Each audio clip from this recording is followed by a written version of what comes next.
Welcome back to Comic Frontline, everybody. I am Brant aka the Gonzogoose, back with you for another review. This time I'm looking at a new title from Boom Studios. It's a miniseries, issue 1 of 6. I'm talking about Fiction Squad, number 1. This is a very interesting book with a really playful art.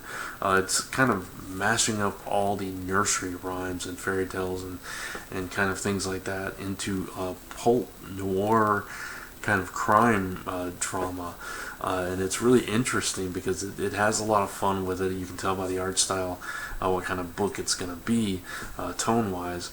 And you know, they do like these, they have this like pulp-ish variant cover as you're seeing on the screen now, which is really cool. And that's the main character, Frankie Mac, and his sidekick, who is Simple Simon. Frankie all throughout the issue keeps calling him stupid, and he can't help it because he can't break out of his character. And it plays with all these different fairy tales. It's got Daisy, from Daisy, on a bicycle boat for 2. It's got Alice in Wonderland. It's got Humpty Dumpty and all this stuff. This is written by Paul Jenkins with art by Ramon Box, colors by Leonardo Pacchiarati, letters by Jim Campbell, covers by Ramon Box, Michael Dialanis, and Umberto Ramos with the last cover.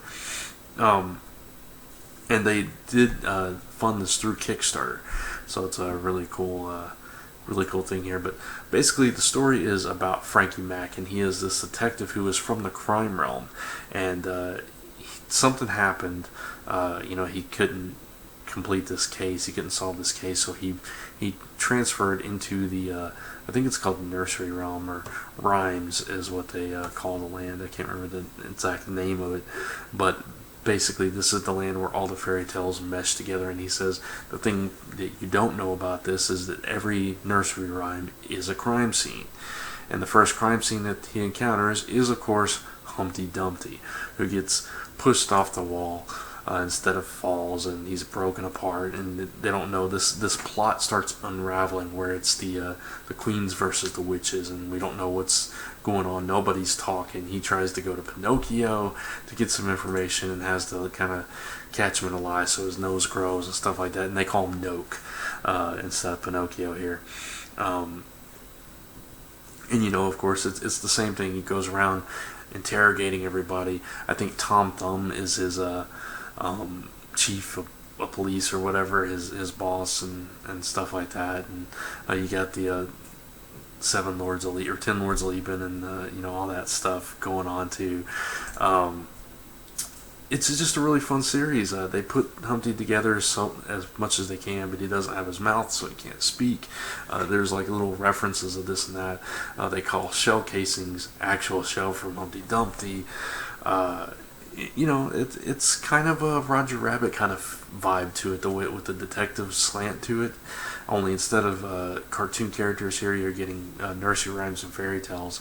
And it's a really fun art style, really crisp dialogue. You've got that pulp noir edge to it, but it's in this fun environment with all these familiar characters and stories. There's Jack and Jill. They're running a smuggling operation up and down the hill, and it's funny stuff. So Fiction Squad number 1. This is a fantastic issue, a really fun series. Either get it in the mini-series format, single issues, or wait for the trade. Either way, I think you should definitely check out this new series from Paul Jenkins and Ramon Box from Boom Studios, Fiction Squad. It is a fantastic book. I'm going to give this first issue 3.75 out of 5. I thought it was a lot of fun. If you're into that kind of fun genre mashing kind of stuff, if you're a detective fan, if you like Roger Rabbit, I think you're going to enjoy this series. This first issue, definitely recommend checking it out. So there you go. That's going to wrap up this review. Check out all the other reviews here on Comic Frontline. Check out our live show, Media Madness. We're doing this Horror Corner thing throughout the month of October, so check that out. Check out the gaming channel, Frontline Gaming Zone. And of course, go look up and bookmark and visit daily comicfrontline.com, comicrelated.com, and zone4podcast.com. All together, your number one source for your comic news, reviews, podcasts, games, and so much more. And until next time, thanks for watching. I'll see you in the next video.